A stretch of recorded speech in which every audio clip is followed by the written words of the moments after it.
Dang. All right, we should be recording. This is going to be episode 4. We got my buddy Fred in here.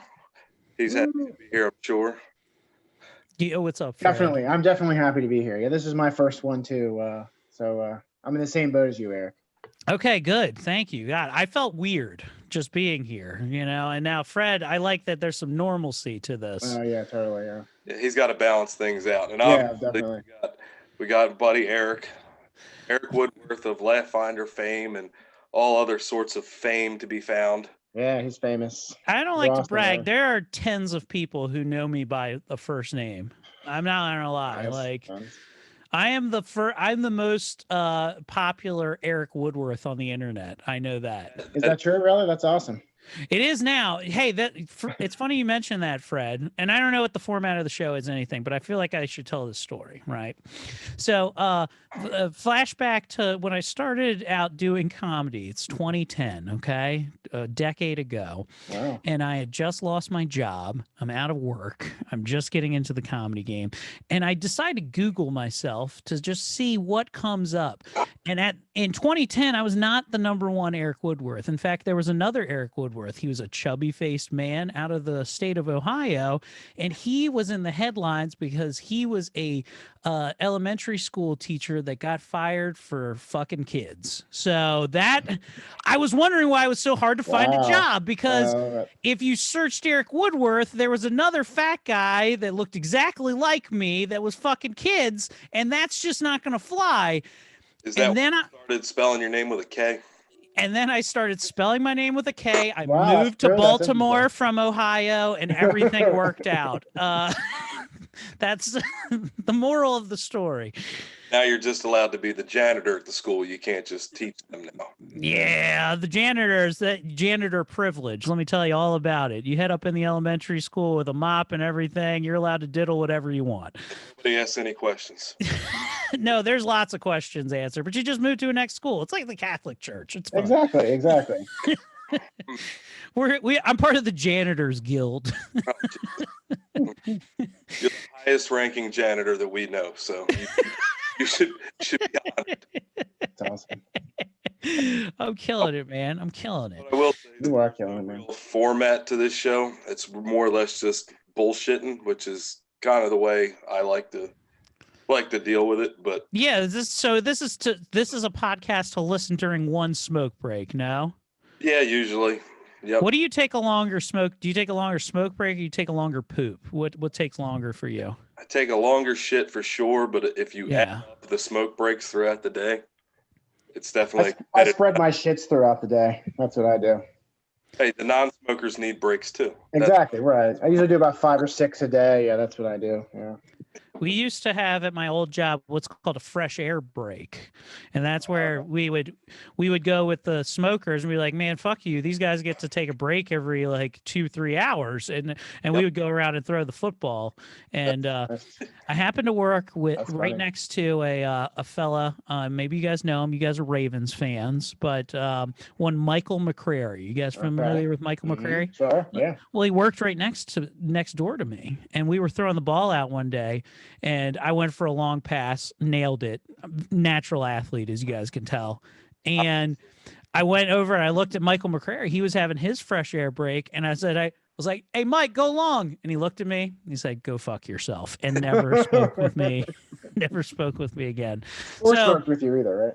Yeah, that was my brush with the Ravens right there. It was fun. Nice. It was good times, man. I'll do one. My sister, she's a big wig at Starbucks, and she started off just as like the whatever they call the people that make the coffee. Right? Oh, a barista. Barista, yeah. Barista. She was. I get it. She was a Latinx. Yeah. Your sister's a Latinx. A barista. Baristex. Baristex. She worked at the one in Westminster, right? And that's when the Ravens used to have their training camp up there. Oh yeah, I've gone to that. That's like right by my house. Well, she used to.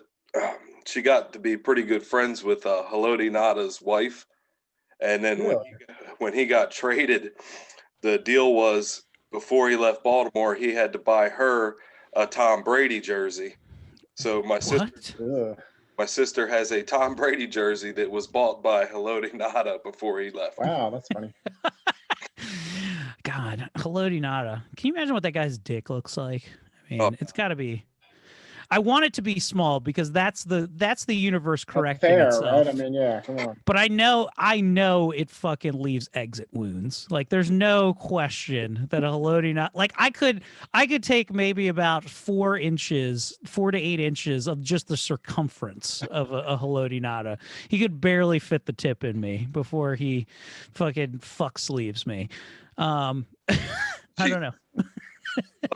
We covered that early on, you know. That's true. Get that out of the way, right? So what other Ravens people would sexually assault Erik? I'm going to go with Haloti Nada has the biggest dick. I'm going to go with Lamar Jackson's skinniest, but it's fast, and he's done really easy on you. So that's good, right? That's what you want, I guess. Yeah, skinny and fast. And he'll call you back the next day because he's a nice guy. That's true. Oh yeah, he would. He would send you. He'd send you a basket with like letters and stuff in it. That's true. Yeah. He'd call his mother afterward too. God, I could be so lucky. Well, you know, gotta shoot your shot. I will. I mean, restraining order aside, I'm going to keep doing it, no matter how many he puts out against me. Don't let a technicality get in the way of a good time. I won't, brother. I definitely won't. Yeah. Well, a couple of things since we got you on here, I figured we'd talk about is especially like me and Fred just now getting fresh into the comedy game, you know, if you even want to call it that. But just talk fresh about or comedy.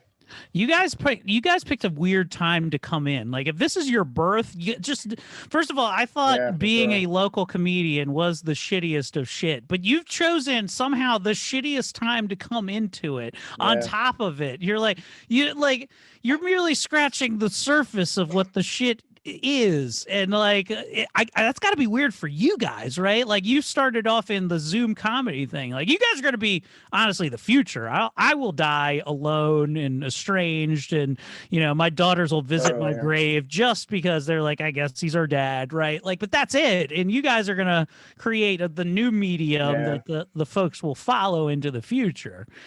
Well, I hope it's not comedy. I'll tell you. I don't think it's going to be Zoom comedy. Yeah, I think Zoom comedy, like people shit on it, right? I love being on stage, right? Don't get me, I love it, right? There's nothing that can compare to being on stage and fucking crushing with like a room full of people. There's nothing like it. But Zoom comedy is fun, man. You don't have to leave. There's lots of trade-offs. Like my liver takes less shots, you know, because I'm drinking at home in a casual setting.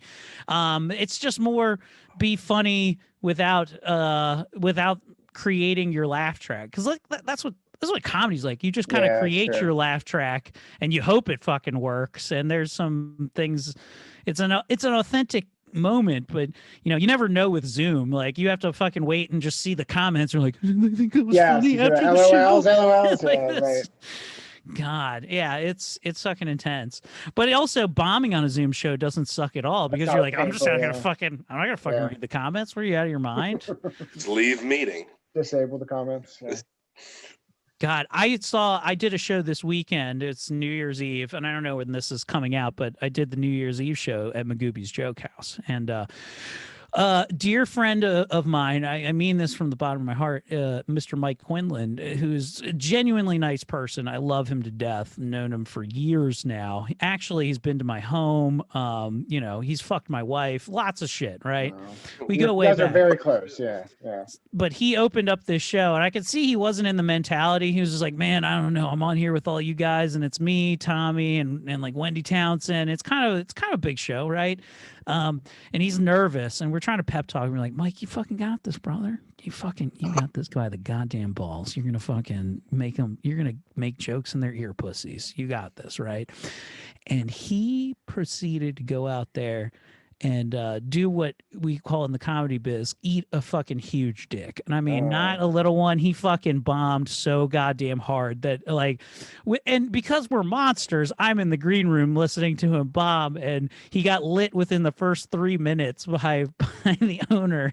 And he went more time, and I'm loving it. And I kept telling people, I was like, hey, when Mike comes back, tell him it's the best you've ever seen him. And because we're monsters. You understand? We are monsters, definitely. I can't. And so Mike bombed so hard that later in the night, me and Tommy are closing out the show. We did a little 2-man act, right? It was fun, and we had set up this bit where we were doing the 12 Days of COVID, which is like the 12 Days of Christmas song, but we're asking audience members to give us things that we can make up the song with. And one of the ladies, I'm not lying to you, Mike Quinlan is sitting stage left. He's watching from like the hallway, and an audience member says out, I was like, "What's the worst thing of 2020?" He was like, "That second comic that came up." And we were like, and I go, "He's right there. He has a family. He's hurt right now. What are you doing right now?" And so he made the song, and I love you, Mike, and he's gonna bounce back from that and be fine. So, but you guys were new to the comedy. Have you guys bombed yet? Have you had your first bomb where you sit in your car and think about what it'll be like? So I've actually been doing it. This is actually, well, this last year doesn't count. So I've actually been doing comedy for 3 years, but actually 2 years. But yeah, I've totally bombed. It's I did a set at Zsmos. It was just an open mic, and I actually very familiar. it. And I got nothing from it. It was like 10 people there. They were all comics, and I was telling jokes, and I thought they were funny, and I was so quiet. Like, it was unbelievable. Like, and I'm driving home, and I was like, I don't think I'm ready to listen to it yet. Usually when I'm driving home, I listen to my sets, and I was like, that's it. I'm ripping off the Band-Aid, and it was worse than I thought it was when I was up there. Actually, so, yeah. It was rough. It was rough.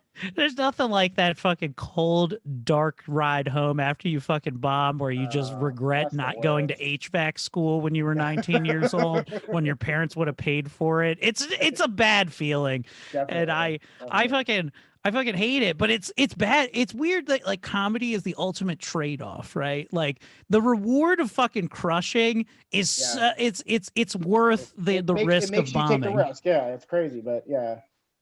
Well, it's the new comedian of the year thing they do at Magoobies, right? Mm-hmm. Me and Fred both did. Was it January before they? Yeah, I think it was a year. It was basically a year ago, right? Yeah. It was January. We both did pretty well, and everything was fine. And then in December, when they had the finals, I went up there and ate a huge bag of shit. Like, not even like funny, haha, you bombed. Like, yeah, it's time to go home now, kind of shit, And it happens. It is what it is. But it builds character. There's a local comedian who now lives in New York. His name is Erik Frost. Very, very funny gent. If you've never met him, but Erik had the best way of saying the best thing to say to you when you bombed, when you came off, and no matter how hard of a dick you ate, he would just go. He's like, "Hey man, you did your thing," and that was it. He's like, "Hey man, you did it. You were up there." I don't know why I'm scared. Luckily, I've never bombed in front of Erik, but I'm scared of hearing those words. "Hey man, you did your thing." Yeah. It's the nicest, meanest way to say for somebody to say something to you.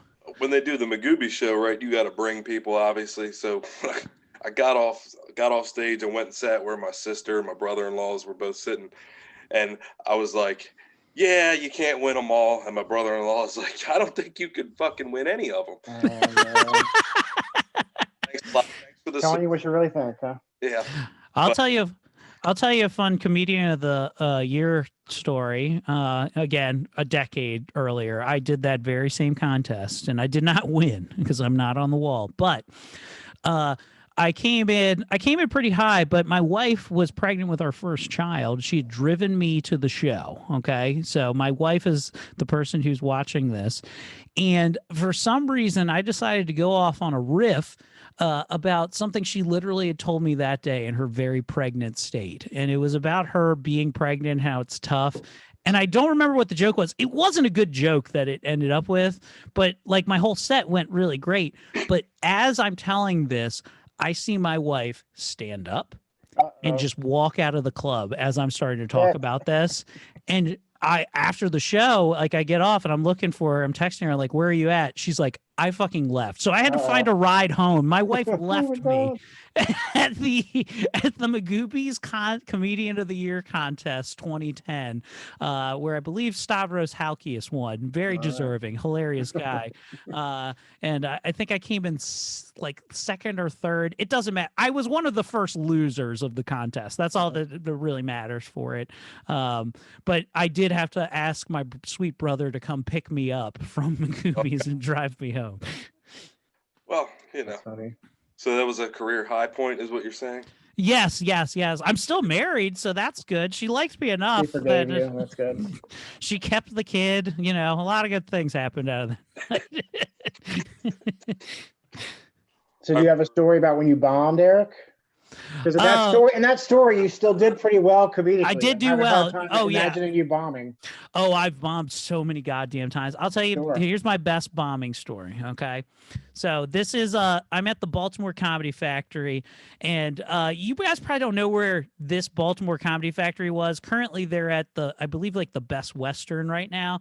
But originally, the Baltimore Comedy Factory was right on North Howard Street, and then they used to be in Power Plant Live, okay? They were at the back of Power Plant Live, and that was like their median location. It was great when they were there. It was a fun club to go to.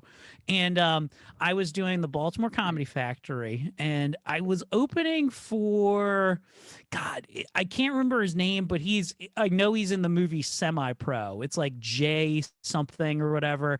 It's not important, but it's a predominantly black crowd, as most Baltimore Comedy Factory shows are. And I love an all black crowd. I'm like, fuck it, let's do this. I'll be the weird, awkward white guy. Let's make this happen. And I used to do this bit about it's basically like, how there's always a white celebrity that says the N-word. Like, it doesn't matter. It happens every 6 months. I swear. There's a celebrity that says the N-word. Well, they're usually drunk at a party or something like that. It goes viral, and they're like, that person's racist. Whether it's Hulk Hogan, or at the time it was whatever that fucking bitch that cooks is. Paula Deen, right? Paula Deen, yes. What's his name? Cooper from the Eagles. They were the main people of the bit that I would mention. And I tell this room full of black people, which in the first show went fucking great. They loved this bit. In the second show, they didn't fucking have it. And so the whole point of the joke is just like, I was just like, black people, I just wanted to tell you that, with all these celebrities, Michael Richards, this person, that person, we planned that. We have a yearly white meeting where we have one sacrificial white celebrity that goes up and says the N-word in public just to see if it's cool yet. And which is a funny joke, because obviously there's no white meetings that we go to. Those are all in the South. We're in middle America, right? Like, that doesn't happen. But I say that, and it's fucking pure silence, okay? And I was just like, just to see if it's cool yet. And then there's like 3 or 4 seconds that feel like a goddamn eternity with no laughter, as I'm up there like, again, like making the fucking, that's the joke. And then fucking all of a sudden, this table to my left just goes, it's never funny. I was just like, and I went, and I agree with you. And then I schlepped off stage to the deadest room in the whole fucking world. And then I just remember the headliner coming out. He's fresh off the movie Semi-Pro. And he just goes, he's just like, man, I'm glad that white boy didn't say the N-word. And then, and that was my night. That's the hardest I've ever bombed, where I felt like I couldn't go greet people and show my face after the show. Hiding in the green room. Yeah, it was fucking rough. So that's a good story. Yeah. I mean, I questioned all of my life goals at that point. I was just like, maybe I shouldn't do comedy. Maybe I shouldn't do this. And, stubbornness has brought me to the Smoke Break podcast with Tom Nutty and Frederick Butler. I'm fucking excited. And that's where we're at right now. Boys. See, it's all the baby steps that led you here. Yes. What's that movie with lottery ticket guy, the Indian? What's that called? You know what I'm talking about? Slumdog Millionaire. Yeah, that's the one. Yeah. Yes. I never actually saw it. Yo, what's that movie with that rich ass Indian guy? It's called Slumdog Dan Nine and Where or whatever. I love that. I've never seen it, but I love that. Yeah. Yo, I fucks with when Indians be getting rich. That's my favorite thing. For real though. Yo, rich ass Indians, they're on my Mount Rushmore of rich people. Oh Jesus. Oh God. We have fun, guys. We have fun. I've noticed that you're a bit of a dipper, Tom Nutty. You do the dip. You do a little chew and a little spit. Only when I'm in the house, and I don't have time to go out and smoke. Oh, so you do smoking and that you just love every type of nicotine entering your body at all times. Yeah, I want to get all the different kinds of cancer. That's my goal. Fuck yeah, dude. I'm just talking like everybody's talking about wanting to live a long life, and I'm like, why? Why? Nope. I'm very confused by those people that want to do that. Like, I only work out so I look semi-fuckable, right? Like, it's not because I want to live longer. I want to be clear. I gave up on that years ago. Exactly. I got 2 kids. I don't need to prove anything anymore. How old are your kids, Tom Nutty? 10 and 11. Oh, okay. 10 and 11. Wow. 1 year. Same lady? Irish twins. Yep. How'd you slang that? You were just like, oh, that was a fucking fluke. Let me goof in you the day after. I'm really good at making mistakes a bunch of times in a row quickly. Nice. Hell yeah. You're the Ryan Leaf of fucking. I like that. Yep. Just interception after interception. Yep. And then eventually you just retire and go to jail. Oh yeah, hell yeah, brother. Well, this is good. This is fun. I like it. Where do you see the podcast in the next couple of months? What are our numbers looking like right now? Oh, they're off the charts, honestly. They're off the charts. How many downloads were you? Well, I tried to get that information, and they were like, "We're still tabulating. It's so many." Yeah. So when those numbers come in, the first technology to count it. Yeah. Your podcast is like the 2020 election. They're still not even sure. Yeah, we're doing good. We did good in Georgia. Mail-in ballots. Right. Yeah, we did good in Georgia, but we're not sure about Utah. Now, like, we're in all seriousness, like the first 2 episodes, which are the only 2 that are up right now, we're like at 130 downloads, which it's not terrible. I'll take it. Good start, yeah. That's good. That's good. You're killing. You're already on quality time status downloads. So that's fucking dope. Well, and I got 3 downloads from somewhere in Brazil, and I would just like to know why. How did they stumble upon this? What if that part of Brazil is like you don't even know you're popular, but you go to Brazil and they're like, Tom Nutty, and they're gonna worship you as a god. Yeah. Yes, they have shrines. They have that you walk into this small Brazilian town and there's like, you think it's Jesus with like his arms outstretched, and it's a likeness, it's a bust of Tom Nutty looking over the town. I wouldn't be mad at that. It's covered in cocaine. It's made from cocaine, just powderized, fucking packed together. People come over, just snort lines off of you. That would be awesome. That's the fucking life. I want that life for you. How can I want that life for me? I want the bottom of my statue to look like your background. And for our audio listeners, yes, I have a skier that's crashing in my background, which is skiing on cocaine. So it's actually in Bolivia. It's fun. We have a good time. Narcos 2020. You got to do something. No, I just started doing this because really I've wanted to do it for a couple years, but just always made 1,000 excuses why I couldn't. So instead of making excuses, I just started doing it, and I'll figure it out as I go. I will say, Tom Nutty, I haven't met Frederick, and I apologize for that, but Tom Nutty, you're a real ass dude. Can I mention that? I try. Like when I talk to Tom Nutty, you get a very authentic feeling about who he is, and I connect with people like that. It's an important thing. The last thing there's nothing more I hate than somebody who just seems like disingenuous, right? And just seems like I'd like to call them the cunts of the world. I don't enjoy those kind of people. I run into them all the time, and I am really good at making those kind of people mad because I don't like that they put up a front like they're not mad. Like, you'll know if Tom Nutty's mad. He'll fucking tell you right then and there because he fucking shoots it from the goddamn hip. He's like he's a real fucking, oh god, what's the fucking movie? Robert Redford, Jeremiah fucking, I can't remember it. It's a great Robert Redford movie called Jeremiah some other last name, but it's about a guy who lives. He's a mountain man. It's a fucking great movie, and I feel like what that's you're talking about. I can't think of the name though. God, I'm gonna find out. I have the internet right at my fingertips. Oh yeah, that's right. I tips. forgot about the internet. This one's not Slumdog Millionaire. No.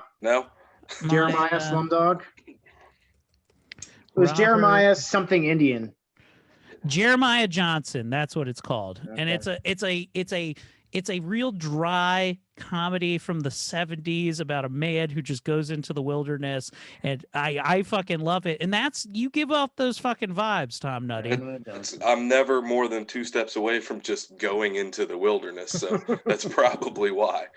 I joke. I'm honest to God, I'm glad you said that because, like, honestly, the way the world is and all the bullshit that's around it, I kind of welcome, like, as 2020 was going, like, everybody's like, oh, 2020 sucks. I don't think 2020 went far enough. I wanted to retreat into a house made of just brambles and sticks and drink out of, like, water from a stream that has, like, fallout in it. You understand? Like, that's where I wanted to be. And if anything, 2020 kind of let me down. It just made it shitty enough where you just couldn't do that. And I was ready. I had my bug out bag. I had trained my kids on how to fashion spears. Like, and the fact that it didn't all end, I'm hoping 2021 lives up to what 2020 could have been. We can only hope. Yes. 2020 was like when it snows in Maryland and it's just enough to fuck your ride up. You know what I mean?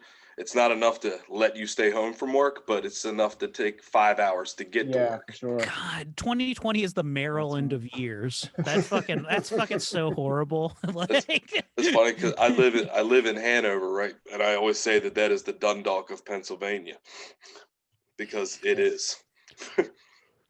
Dundalk gets a lot of shit, but there's like, I mean, it's not that bad.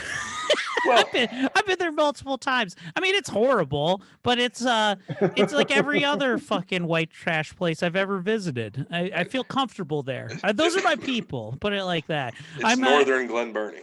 Yeah, I grew up in Glen Burnie, actually. It's not a lot different from Glen Burnie. There's just like 1 or 2 less neck tattoos per capita, but it's not a big difference. Like, if you grew up in Glen Burnie, you could blend in a Dundalk or in Essex. Yeah. Now, Curtis Bay is the straight up fucking armpit of Maryland. There's nothing worse. That's just like, you can't even drive on the road unless you have a fucking vehicle that can also tow your house. Like, that place is the stink hole of Maryland. But, you know, it's fine. You know, I've been worse places. Like, oh yeah.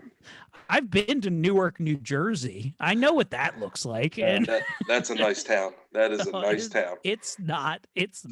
No. I'd rather live in the worst place in Maryland than anywhere in Delaware. I've never been to a part of Delaware. I'm like, yep, this is where I'm settling down. This is where I'm going to live right now.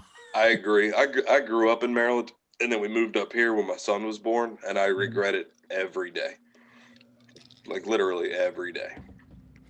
Well, I'm just saying, Maryland would welcome you back, Tom Nutty. I think you're one of its children. So, but I still have the Maryland flag on my living room wall because it just gives me hope that I can go back one day. I mean, that's the best flag. Come on, right? But I mean, even if I didn't live there, I would agree with that. You know what I mean? It's a good-looking flag. I mean, have you ever seen Pennsylvania's flag? What is it? Like, what is it? It's like a big I live here and I don't know. There's so many flags like that don't even look like anything. It's just a big blue background and one thing in the middle. Right. Right. I live here, and I the, couldn't tell you what it was. I'm looking at the Pennsylvania flag. I honestly, if you showed me the Pennsylvania flag, I would be like, I don't know. Is it that the Dominican Republic? I have no idea. Exactly. Right. It's a weird. First of all, it's two black horses. Okay, it's two black horses with a crest in the middle. Okay, and an eagle on top of the crest. All very cartoony looking. Within the crest is a very shittily drawn sailboat. Okay. Then there's a middle thing that I guess is maybe a plowshare. They were like, because plowing was big, right? Like they were like, yeah, with the sailboats. We plow fucking the grounds and we plow pussy. That's Pennsylvania. And then there's just wheat. Wheat is the third thing, not steel, not anything that Pennsylvania would be later known for. They're like, it's those three things. Then you think there's a laurel underneath the crest, okay? If you're looking at it, but no, one, it looks like the little berries that the only thing I know about them are like those are the ones you'll eat and get violent diarrhea. And then the other side we're like, yo, guess what else? You thought Pennsylvania had everything? Well, get this. We also got corn. Yeah, corn is actually on the fucking Pennsylvania fucking crest. This is the best verbal description of a flag I've ever heard. I feel like I'm there. And then they finished it off with these horses, the eagle, the plow, the fucking wheat, the corn, the poison berries. The last thing you're like, you know, what describes Pennsylvania? Virtue. That's a lie. Secondly, liberty. Okay, I guess liberty. No. And then it says and Taxes. Independence. So those are. There you go. We just took you through the Pennsylvania flag. Maybe we should bring it back. Maybe if we started putting it on clothes, do you think that we could Maryland boxers or whatever, you know? Boxers. Yeah. No, I think people would just think you're in a strange club, like where old guys go to drink on Wednesdays. I just think it'd be funny if you had Pennsylvania flag underwear and on the dick it just says virtue, liberty, and independence. Like, sorry, bitch, I live by three mottos, and this dick only fucks virtue, liberty, and independence. Oh, Jesus, that's too much. That's good, man. That's what we're gonna do. Like, see, you're thinking Maryland flag. We need to change the market up. TomNutty.com, SmokeBreakPodcast.com. Get your fucking dick sucked with the virtue, liberty, independence boxers. Next thing you know, you're fucking blowing up. You're the next big thing at that point. Yeah. Until the state of Pennsylvania sues me, because that's how they do things up here. Is that copyright infringement? You're really like, oh, I'm sorry. I thought liberty was for everybody. It says it on the flag. That'll be my argument in the court. I'll just show up in my boxers that say that. Excuse me, my dick does not recognize this court. Funny story about Pennsylvania courts. I've been there once or twice before, and I went in the one time. And, you know, when you go in for traffic court or whatever, everybody sits in there and then wait your turn to go talk to the judge. Well, I'm sitting there and this guy is sitting in like the pew in front of me. And you know the Liberty tax guys that dress up like the Statue of Liberty? Oh, God. The biggest, like bombing on stage is one thing. Dressing up as the Liberty tax person, every question about your life has to go through your head in that getup. Well, now that he's wearing that in court, right? He's sitting there with the whole thing on, and they call his name, and he stands up like he's in the military. No, stop.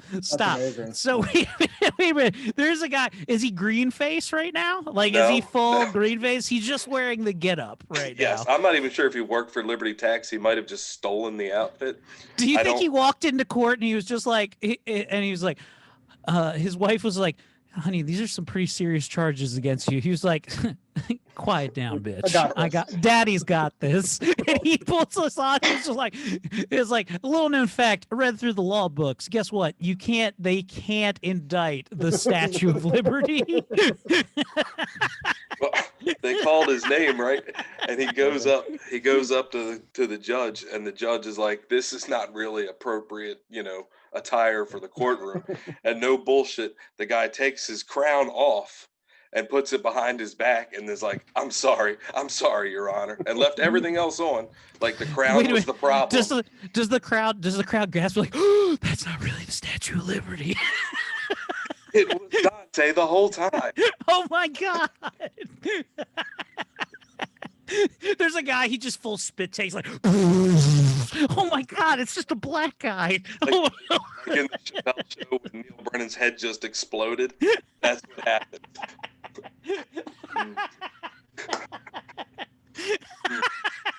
Nope.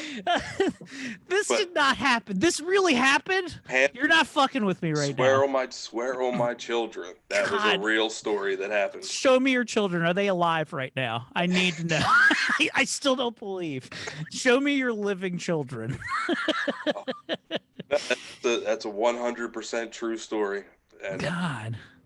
That fucking rocks, dude. Oh, yeah. Yeah. Like everybody in the courtroom was like, all right, well, we can't do worse than that.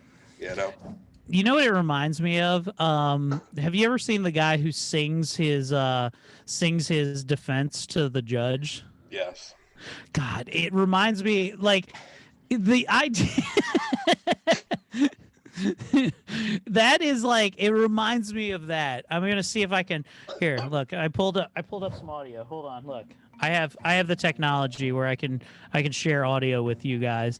But this guy is a fucking hero for this. Like this shit, it fucking crushes me right here. Hello there, Your Honor. I wanna say I'm sorry for the things I've done, and I try and be stronger.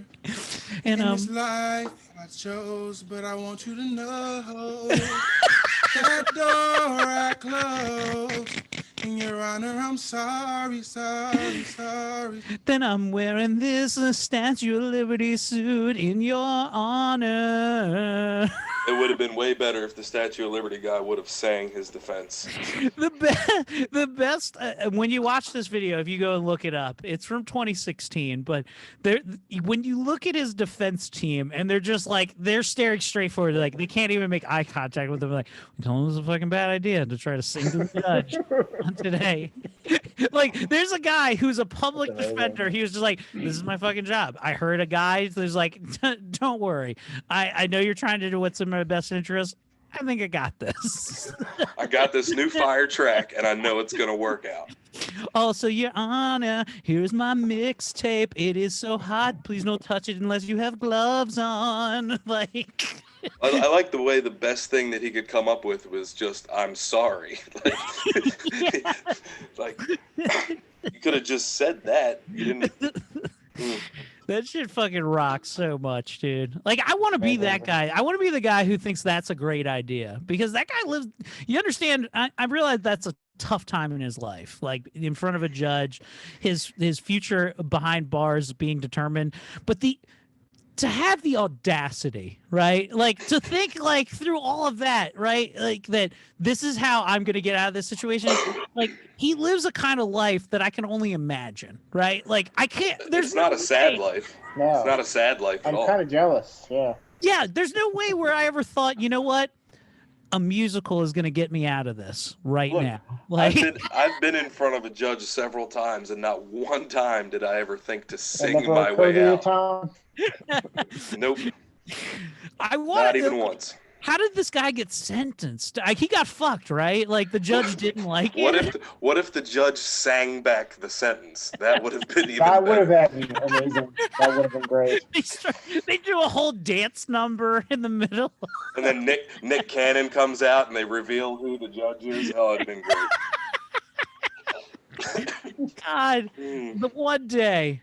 God, how awesome is it if you're in traffic court that day and that's the thing that happens? Like, God, It makes it all worthwhile, right? That is worth that ticket that day. Definitely. Oh, yeah. All that. That's how I felt about the Liberty Tax guy. I was like, I don't even care what happens to me at this point. This was worth being here.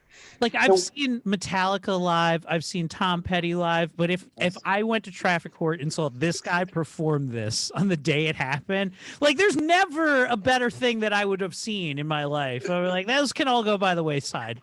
I saw fucking Jerome Mills Friedland in front of an appellate court. It was appellate court. The acapella court. An acapella court with his defense clearly upset, and win the judge over and win his freedom through the power of music. Like that. Tom Petty's never performed under those kind of fucking conditions. You know what I mean? Nobody knows that kind of pressure. Yeah, you know. He was singing for his life. Oh. To the Statue of Liberty guy there, when he took off his headpiece, was the judge happy with that then, or did they? No, they postponed his thing, and he turned around like he was in the military, like straightened up like he was gonna march, and he literally like did a 90-degree turn and marched out of the courtroom like he was in a parade. It was insanity. But you should say, can I reschedule my hearing for the day that he's rescheduling his, please? I almost tried to borrow the outfit. Your Honor, before you pass judgment upon my client, I would like to point out Article 3.5A from the state of Virginia that clearly states that any man dressed as the Statue of Liberty is not only transsexual, but also protected under the guidance of the United States Constitution and cannot be held in contempt of this court. And then he just is like, he fucking flips through a big book like this. He's like... I gotta be honest with you, this fucking checks out. This guy's free. This guy's free to go. That shit would rock. That shit would rock so hard. So many cool things that could have happened from that, but he just left. I like the idea of like a guy on court, like on trial, and you treat it like American Idol. Like Sorry, sir. Can we check with? I'd like to hear Randy Jackson's take on this. And he's like, "Sorry, it's jail for me, dog." That's going to be probation for me, my friend. PBJ for me, dog. Oh, Jesus Christ! That shit's good, man. That shit's too good. Good times. Well, I think we've killed 45 minutes. We did a good show here, guys. I think. It was awesome. I think watch the numbers spike after this. You're going to get at least 6 or 7 new listeners from the Erik Woodworth episode of the Smoke Break podcast. Oh, it's gonna be a banger. I like this, man. This is a fun format where I just get to go in. I do no show prep or anything, and I just get to shoot the shit. This was really fun, Tom. No, man, it was cool. It was cool of you to be a part of it, especially starting off and trying to figure all this shit out. You know, it'll get better with time, but I think it's working out all right so far. Out of all the podcasts I've been on, I've been on probably like, obviously I'm part of Laugh Finder. This is kind of a plug, right? I do the Quality Time podcast, which is my joint. If you guys want to check it out, ericcomedy.com, Erik with a K, comedy with a C. But as things like progress, like I've been on like 3 or 4 other podcasts, and this is like my 5th favorite podcast I've ever been on. I'll take it. And I mean that from the bottom of my heart. I appreciate it from the bottom of my heart. And out of the 4 episodes we've done, you're like my 5th favorite guest. So you'll stay in the top 5 until at least episode 6. So we got that going for us.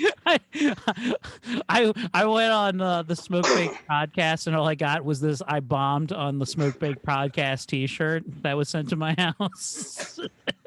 That shit would rock. Every guest gets a free "Fuck Tom Nutty" shirt. So God, are you selling "Fuck Tom Nutty" shirts yet? No, I'm just buying them. You should be. Hey, real talk. You can edit this out of the podcast if you want, but start a Teespring account, brother. It's free, and all you do is just you share the link. You're like, here's my Fuck Tom Nutty shirt. Buy it. It's fucking, you set the price, and it determines how much fucking money you get. Teespring gets theirs. You don't handle anything. You don't fucking ship it. You don't do anything. They just pay the money. They show up with your shirt. So start a Teespring account, brother. You can make a couple extra bucks. Because listen, am I gonna buy a Fuck Tom Nutty shirt? You bet your sweet ass I'm getting a Fuck Tom Nutty shirt. Okay, and are my children gonna be adorned in them on their graduation? Yes, that's what they're gonna wear. Fuck Tom Nutty t-shirts. Look, you gotta shoot big. You know, and if that's gonna be my claim to fame, I'll take it. You should. I mean, that's your catchphrase. The fuck Tom Nutty shirt. That's fucking. That's fine because everybody said that I should name the podcast that the fuck, and I was like, no, we'll just call it something else, and we'll work that in later. You know. I like it. I mean, it's not too late. What are you really 4 episodes in? Just I'm not committed to anything. You're gonna confuse the people in Brazil, though. Yeah. Oh God, they were like, "Oh, you gotta think about that. We must change the statue." But all the little Brazilian kids are just wearing "fuck Tom Nutty" shirts as they play soccer in a dirt alley. Yes, these are the Bad News Bears. Fuck Tom Nutty team. Oh fuck! All right, well, thank you, Eric, for being a part of this. It does mean a lot. I appreciate it, man. Keep living your dreams. You and Fred keep fucking shit up, man. I love it, and thanks for having me on, brother. Yeah, no problem. Anytime. And same to you, Fred. Thanks for being a part of this one. And yeah, of course, absolutely. Got a couple of good episodes coming up through January. We get Tommy's going to do an episode. Wendy's going to do an episode. Justin's going to do an episode. It's going to be a good, busy. Request that Tommy does DMT before he hops on. Oh my God! I can be honest with you. First of all, he may or may not have figured out how to make vapable DMT, and yeah, and by may I mean definitely, and by DMT I mean he's on it right now. So let him do that. let the Transformer references and the colors come out, and just watch him in all of his fucking gloriousness. I know last night when we were playing Quiplash and he jumped in late. Like it was like one of those cameras they put on the zoo to watch the giraffe, because he was not paying attention to the Zoom at all, but he was just wandering around. And then at one point he put on a cloak and he came over and was like, "I'm going to tell you guys all the truth now." And then he just left again. It was great. Sounds amazing. All right, guys. Well, like I said, thank you again, and we'll do this again soon. All right. All right. See you guys. See ya.